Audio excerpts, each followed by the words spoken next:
Oh, Just wait. continue. Yeah, just in a second. Okay.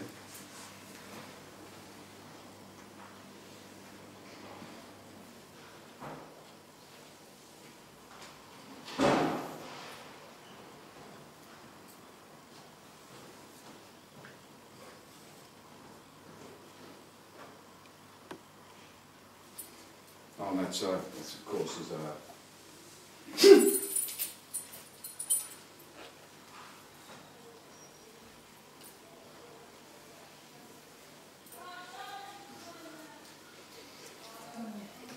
Do you think that in order to get the small frame happening in things like the small, large Sansao, it's kind of preferable to train with like a smaller, more yin person, like a small woman, who get the soft little things happening? in what area? In the smallness of it. Because if you're training with a bigger guy, you kind of have to adapt bigger. But with a smaller person... You mean in push hands or something? Yeah. Because you wouldn't do it in the solo form. No, but in large sense... You could if you were teaching the good woman golf or something. Yeah. In the solo form, well, I don't know. No, I don't know. I trained with all types of bodies. Even I trained my kids when they're this big, and that's a bit of a challenge because you have to be.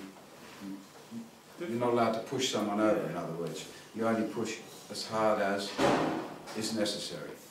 But it kind of teaches you the subtleties of those little movements, doesn't it? When you train with a woman, it's clearly different than training with a big, strong, striking bloke. It's a different energy, and it's a totally different way of doing it. Well, the easy answer is you have to train with all body types. Yeah. That's why the Bagua wooden man is built on a slight slope, so you get a chance to work with tall men and shorter men. That's the most brilliant training partner you could ever have, by the way, is the Bagua wooden man. If you've got if you've got some, a little bit of garden or what out there, you can put a post in the ground. I strongly advise to do it. It's absolutely amazing. I haven't been able to make one myself yet. The chi development tools that we have done, do you need to practice them in a given sequence, or you choose according to what your needs are? With the chi development tools, the rule is the minimum amount you should train is 2. And they should be a balanced pair, heart and small intestine, for instance. You never train in 1. You'd always train in 2. Now, you can train in 3, though. You don't have to do the balanced pair for the bladder, the kidneys. You don't have to do the kidneys. You could train in 3. As long as you've done 1 balanced pair to start with, then you can just do 3. Or you can do 5 if you want. But yeah, you must do at least 2. And they must be in sequence. So if you start with the heart, you must go heart, small intestine, bladder, kidneys, pericardium, triple heater, and so on.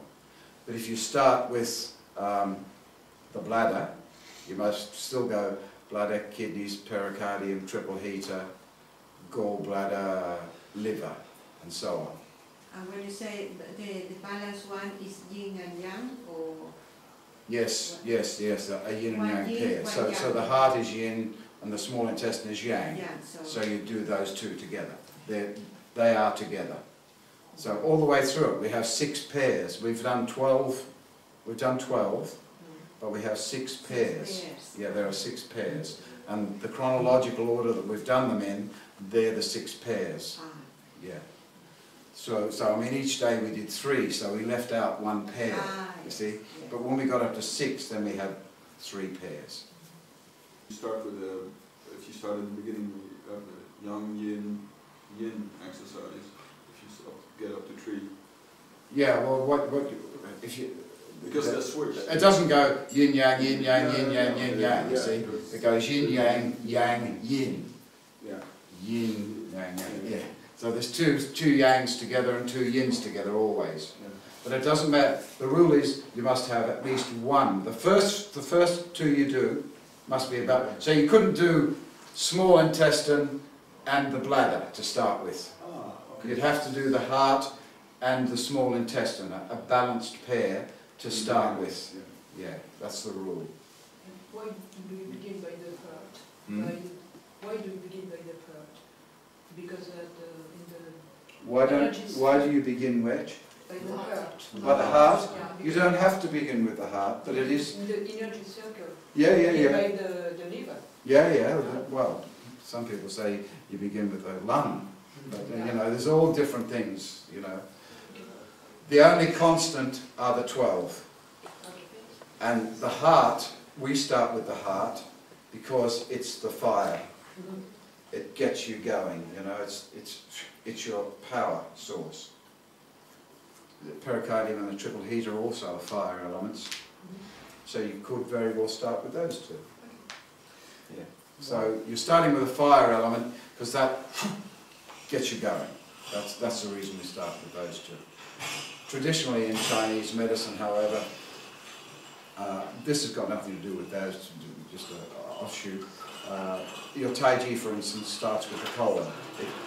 So, in other words, they heal you from the bum upwards. If you can't get rid of the shite, you can't put anything in. You're not healthy. You know, that's one of the most important organs in your body, is the colon, and getting rid of the crap.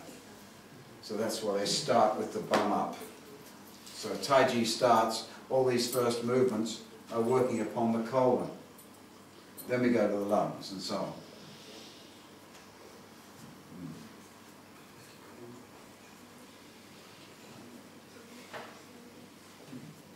Some of the movements in Yang Chan form have a stronger relation to Bagua than others. And I think at the end there's also a part which is more Bagua related. Could you Well, Bagua, a lot of people say, okay, Bagua is the daughter or the sister of Tai Chi.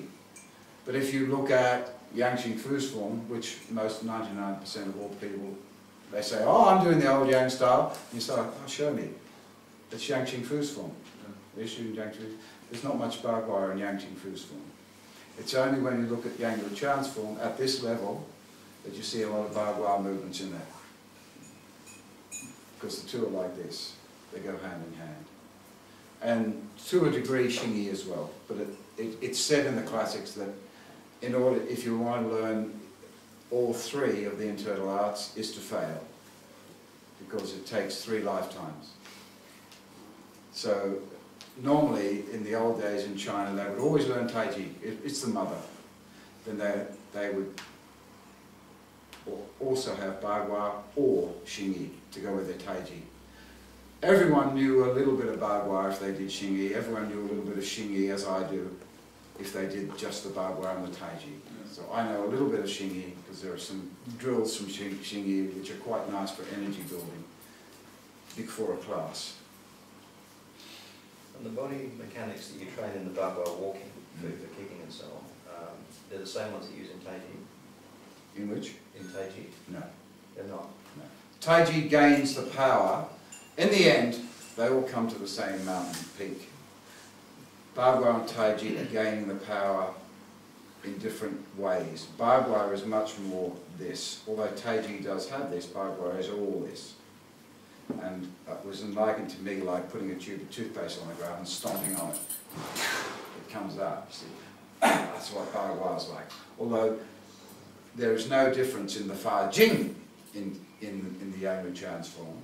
The Yang Wu Chan's form is much more follow through, flowing, follow through.